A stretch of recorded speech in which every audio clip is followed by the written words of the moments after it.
Hello enemy fans, आप सभी का स्वागत है शाहनवाज एनिमी एक्सप्लोर पे। और आज हम देखने वाले हैं सोलो लेवलिंग के एपिसोड नंबर 37 को। और जिन्होंने भी इसके बाकी के एपिसोड नहीं देखे तो वो जाके डिस्क्रिप्शन पे चेक कर सकते हैं, वहाँ पर आपको लिंक मिल जाएगी। तो बिना टाइम वेस्ट किए एपिसोड को स्टार्ट करते हैं।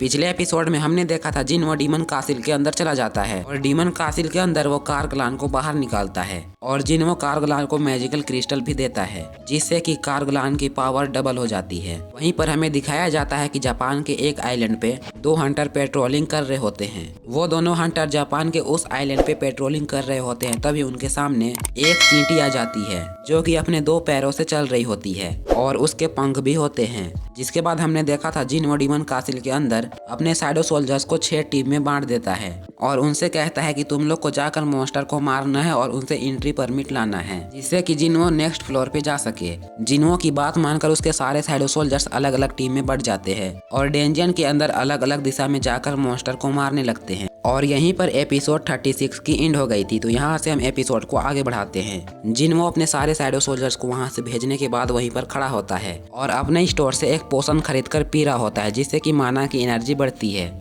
जिन्हो कहता है इस फ्लोर के मॉन्स्टर बहुत ही ज्यादा ताकतवर है और इनके सामने मेरे नॉर्मल शैडो सोल्जर्स नहीं टिक पाएंगे, इसीलिए मुझे अपने माना को बढ़ाना होगा। जिसकी थोड़ी ही देर बाद हम देखते हैं टैंक आकर जिन्हो के सामने खड़ा हो जाता है। जिन्हो टैंक की तरफ देखता है तो टैंक का लेवल 24 हो चुका था। जिन्हो कहता है जब हम यहाँ पर आए थे तब टैंक का लेवल 14 था, इसने तो बहुत ही जल्दी लेवल अप कर लिया। जिन्हो कहता है डीमन कासिल के अंदर सिर्फ मैं ही लेवल अप नहीं हो रहा हूँ बल्कि मेरे साथ साथ मेरे शैडो सोल्जर्स भी लेवल अप हो रहे हैं। मैंने इनका अलग अलग टीम बनाकर बहुत ही अच्छा किया। अलग अलग टीम में बंटने की वजह से इनका लेवल भी बहुत ही जल्दी बढ़ रहा है। जिन्हो कहता है इस टाइम मैं फ्लोर 80 पे हूँ, अब मुझे सिर्फ 20 फ्लोर को क्लियर करना है, जिसके बाद मेरी फाइट डीमन किंग से होगी। जिन्हो कहता है मैं पिछले 2 दिन से सिर्फ लेवल 18 में ही फंसा हुआ हूँ, मैं इससे आगे वाले फ्लोर पर नहीं जा पा रहा हूँ क्योंकि मुझे अभी तक कोई भी एंट्री परमिट नहीं मिला है। जिन्हो कहता है शायद इस फ्लोर के ऊपर कोई बहुत ही तगड़ा मॉन्स्टर है और शायद मैं उसे फाइट करने के लिए अभी रेडी नहीं हूँ। जिन्हो ये सब सोच ही रहा होता है तभी उसे महसूस होता है कि उसकी माना की एनर्जी बहुत तेजी से गिर रही होती है। ये देखकर जिन्हो कहता है शायद मेरे शैडो सोल्जर्स को कोई बहुत ही तेजी से मार रहा है और इसी वजह से मेरे माना पॉइंट्स बहुत जल्दी कम होते जा रहे हैं। मेरे शैडो सोल्जर्स रीजनरेट नहीं कर पा रहे हैं, इसका मतलब वो लोग जिसे फाइट कर रहे हैं वो बहुत ही ज्यादा ताकतवर है। मेरे शैडो सोल्जर्स उसके सामने टिक नहीं पा रहे हैं। आखिर वो मॉन्स्टर कौन है और कैसा है? जिन्हो की माना की पावर बहुत ही तेजी से गिरने लगती है। ये देखकर जिन्हो कहता है अब मेरे पास कोई भी ऑप्शन नहीं बचा है, अब मुझे अपने शैडो सोल्जर्स को वापस बुला लेना चाहिए। जिसके बाद जिन्हो अपने शैडो सोल्जर्स को वापस बुला लेता है और फिर अगले दिन भी ऐसा ही होता है। जिन्हो के शैडो सोल्जर्स को कोई बहुत ही तेजी से मारने लगता है जिससे कि जिन्हो की माना बहुत तेजी से कम होने लगती है और जिन्हो को फिर से वापस बुलाना पड़ता है अपने शैडो सोल्जर्स को। जिन्हो अपने सामने अपने टीम का नक्शा बनाकर बैठ जाता है। जिन्हो उन नक्शे को देखते हुए कहता है मेरी टीम इधर और उधर जा रही है। उन नक्शे को देखकर जिन्हो कहता है यहाँ पर एक प्रॉब्लम है, जो मॉन्स्टर मेरे शैडो सोल्जर्स को मार रहे हैं वो लोग सिर्फ मेरे कमजोर शैडोस को ही मार रहे हैं, वो लोग सिर्फ मेरे कमजोर टीम्स पे ही अटैक कर रहे हैं, जबकि सेंटर में ही टस्क की टीम थी। क्या उन लोगों को पता है कि टस्क बहुत ज्यादा पावरफुल है और इस वजह से वो लोग उसके टीम पर अटैक नहीं कर रहे हैं? जिन्हो कहता है अगर ऐसी ही बात है तो इसका मतलब तो ये है कि जो मॉन्स्टर मेरे शैडो सोल्जर्स को मार रहे हैं वो बहुत ही ज्यादा इंटेलिजेंट है। उन मॉन्स्टर को पता है कि हमें किससे फाइट करनी चाहिए और किससे नहीं। जिन्हो वहाँ पर बैठे बैठे एक प्लान बना लेता है। जिन्हो कहता है कल उन्होंने हाई ऑक्स के टीम पर हमला किया था तो इसका मतलब वो लोग आज टैंक के टीम पर अटैक करेंगे। जिन्हो टैंक के टीम को भेज देता है फाइट करने के लिए और जिन्हो भी छुपकर उनके पीछे जाता है ये देखने के लिए कि ऐसे कौन से मॉन्स्टर है जो कि मेरे कमजोर शैडो सोल्जर्स को मार रहे हैं। जिन्हो छुपकर ये देख रहा होता है कि कब टैंक के टीम पर अटैक होगा।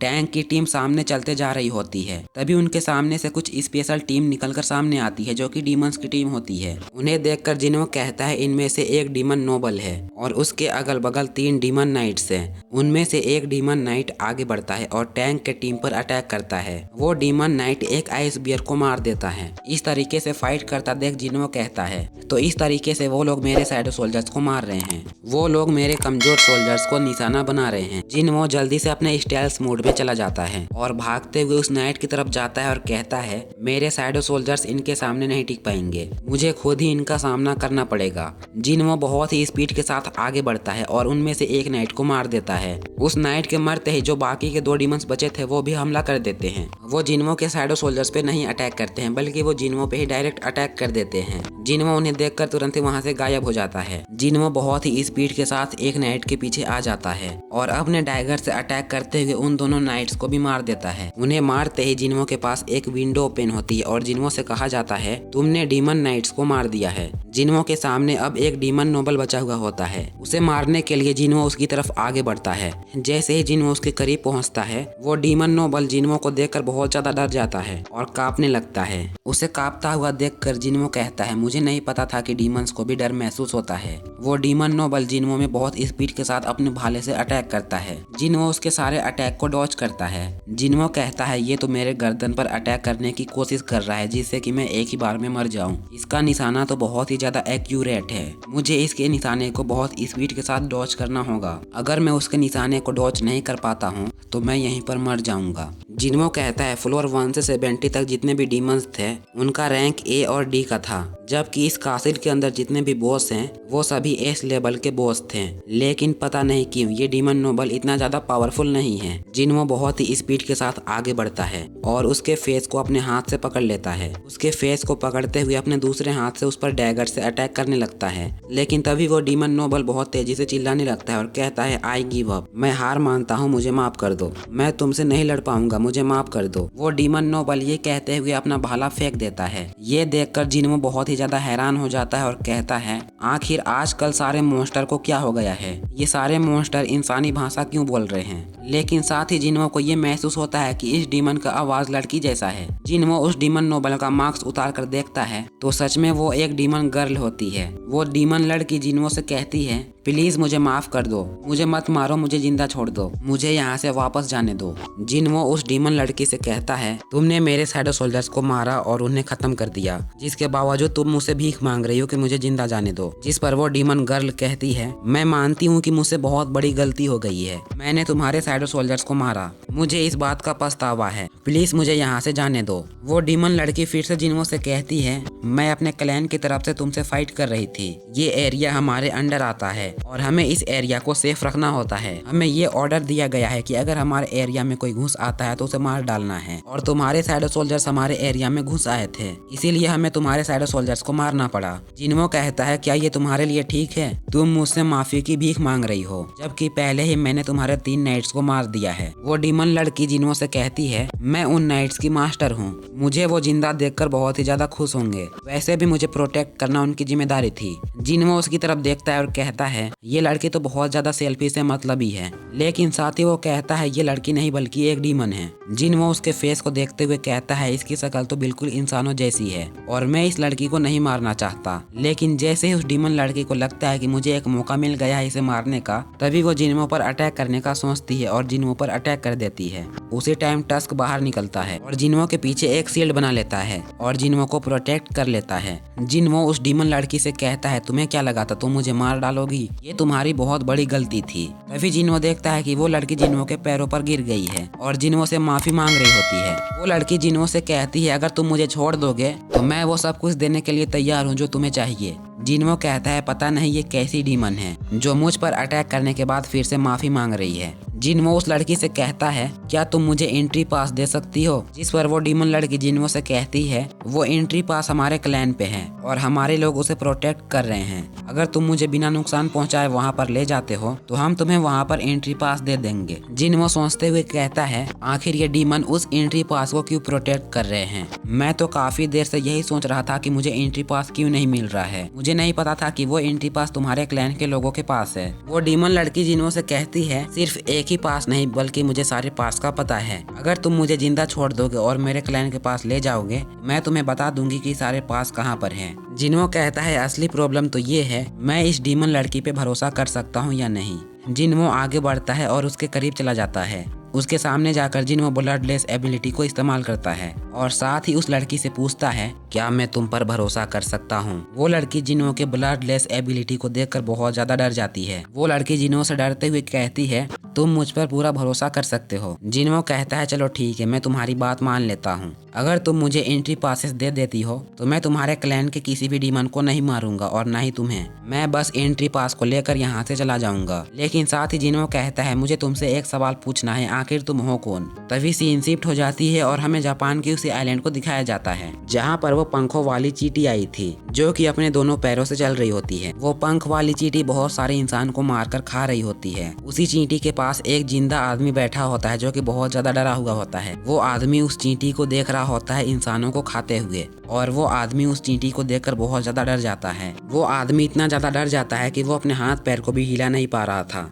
तभी वो चींटी उस जिंदा इंसान को देख लेती है और वो आदमी बहुत जोर से चीखने चिल्लाने लगता है। तभी हम देखते हैं कि वो चींटी अपने दोनों पंखों से उड़ने लगती है और वो चींटी उड़ते हुए वहां से चली जाती है। तभी हम देखते हैं कि गांव के जितने भी लोग थे वो सभी डेड बॉडीज बन चुके थे, मतलब कि उस चींटी ने सभी को मारकर खा लिया था। जिसके बाद फिर से सीन शिफ्ट होती है और हमें डीमन कासिल के अंदर का दिखाया जाता है जहाँ पर वो डीमन लड़की जिन्हो से कहती है, मेरा नाम एसिल है और मैं रेडेट क्लैन से हूँ। जिन्हो उससे कहता है, मुझे तुम्हारे क्लैन के बारे में नहीं जानना है और ना ही मुझे तुम्हारे नाम के बारे में जानना है। जिन्हो कहता है, मैं इससे क्या पूछ सकता हूँ जिसका ये डायरेक्टली आंसर दे दे। तभी जिन्हो उससे पूछता है, क्या तुम्हारे कान में आवाज आती है कि इंसानों को मारना है। जिन्हो की बात सुनकर वो डीमन लड़की कहती है, नहीं, ऐसा आवाज मेरे कान में नहीं आता है, लेकिन हमारे कान में एक आवाज आती है। जिन्हो उससे पूछता है, वो कौन सी आवाज है। एसिल उससे कहती है, हमारे कान में ये आवाज आती है कि हमें इस जगह को प्रोटेक्ट करना है, हमें इस जगह की हिफाजत करना है। जिन्हो कहता है, इन मॉन्स्टर के कानों में अलग अलग आवाजें आती है। जिन्हो कहता है, डीमन के अंदर जो मॉन्स्टर होते हैं उनका काम होता है इंसानों को मारना, इसीलिए उनके कान में आवाज आती है कि इंसानों को मार डालो। जबकि डीमन कासिल के मॉन्स्टरों के कानों पर यह आवाज आती रहती है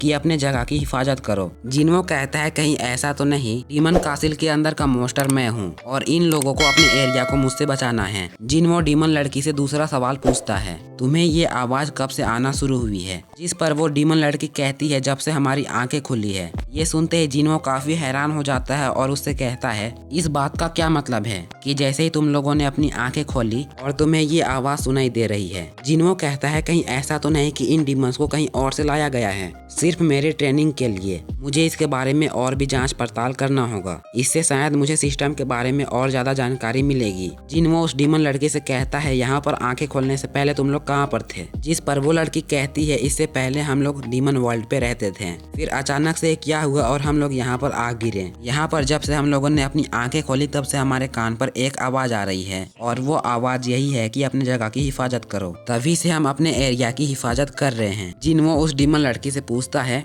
तुम लोग डीमन वर्ल्ड पे क्या कर रहे थे। जिन्हो की बात सुनते ही उस लड़की की आंखें अजीब तरीके से ग्लिच हो जाती है। वो डीमन लड़की जिन्हो से कहती है, हम लोग जंग की तैयारी कर रहे थे। ये सुनते ही जिन्हो कहता है, आखिर तुम लोग किसके खिलाफ जंग की तैयारी कर रहे थे। वो डीमन लड़की जिन्हो से कहती है, हम लोग एक बहुत बड़े जंग की तैयारी कर रहे थे, एक ऐसे दुश्मन के खिलाफ जो कि बहुत ज्यादा पावरफुल है। हम जिससे फाइट करने वाले थे वो इतना ज्यादा पावरफुल है कि हम सभी डीमंस को एक साथ आना पड़ा। उसकी बात सुनकर जिन्हो बहुत ज्यादा हैरान हो जाता है क्योंकि वहाँ पर एक एसएल की विंडोज ओपन हो रही थी जो कि ग्लिच टाइप की थी और वहाँ पर ये लिखा होता है कि तुमने इसको बहुत ज्यादा इन्फॉर्मेशन दे दी है, तुम इससे ज्यादा बात नहीं कर सकती हो। वो डीमन लड़के जिन्हो को जैसे ही कुछ बताने लगती है, ग्लिच के साथ वो अचानक से ही चुप हो जाती है। सिस्टम उस डीमन को अलाउ ही नहीं करता है कि तुम इससे ज्यादा जिन्हो को कुछ और इन्फॉर्मेशन दे दो। जिन्हो सोचते हुए कहता है, बारूका के साथ भी ऐसा ही हुआ था। जैसे ही मैं उसे इन्फॉर्मेशन निकलवाना चाह रहा था वो ग्लिच के साथ अपने आप चुप हो जा रहा था। जिन्हो कहता है, इसका मतलब तो ये हुआ कि इसके साथ बात करने से मुझे कुछ क्लू मिल सकता है। जिन्हो उस लड़की से पूछता है, वो पावरफुल एनिमी कौन है जिसके बारे में तुमने मुझे अभी बताया और जिसके लिए तुम लोग फाइट करने की तैयारी कर रहे थे। वो डीमन लड़की जैसे ही जिन्हो को उसका नाम बताने लगती है तभी अचानक से ही फिर से ग्लिच होता है और वो चुप हो जाती है, लेकिन इस बार उसके ऊपर बहुत जबरदस्त इफेक्ट पड़ता है और वो बेहोश हो जाती है। जिन्हो कहता है, जैसे ही मैंने इससे एनिमी का नाम पूछा तो सिस्टम ने बहुत ही स्ट्रांगली रिएक्ट किया है। इसका मतलब तो ये है कि सिस्टम नहीं चाहता है कि उस दुश्मन के बारे में जिन्हो को पता चले। जिन्हो कहता है, ये डीमंस जिस दुश्मन के खिलाफ लड़ने के लिए तैयार हो रहे थे, मुझे लगता है कि मेरे सारे सवालों की चाबी वही है और यहाँ पर एक और मिस्ट्री जुड़ गई है कि आखिर वो दुश्मन है कौन जिसे लड़ने के लिए बहुत सारे डीमंस इकट्ठे हो रहे हैं और जिन्हों को ये स्पेशल पावर क्यों मिली है। इसके अलावा अगर आप लोगों ने इसके बाकी के एपिसोड देखे होंगे तो आपको पता होगा कि जिन्हों के डैड ने भी कहा था कि एक बहुत ही ज्यादा पावरफुल पावर जाग चुकी है। आखिर वो पावरफुल थिंग है क्या चीज, जो कि आने वाले एपिसोड में हमें पता चलने वाला है। और इसके बाद जितने भी एपिसोड आएंगे वो बहुत ही ज्यादा जबरदस्त हैं और मैं ट्राई करूंगा कि बहुत जल्दी इसके आगे की एपिसोड को लाऊं। तो उन एपिसोड के लिए आप लोगों को चैनल को सब्सक्राइब करना पड़ेगा और जिन्होंने पहले से कर रखा है उन सबको बहुत ही ज्यादा शुक्रिया और जिन्होंने नहीं किया है वो लोग प्लीज कर लें। बाकी आज के एपिसोड यहीं पर एंड होती है। नेक्स्ट एपिसोड के लिए वीडियो को लाइक करके बेल नोटिफिकेशन ऑन कर लेना। तो आज के लिए बस इतना ही था। आज का एपिसोड कैसा लगा कमेंट बॉक्स में जरूर बताना। मिलते हैं इसके अगले एपिसोड के साथ, तब तक के लिए बाय बाय।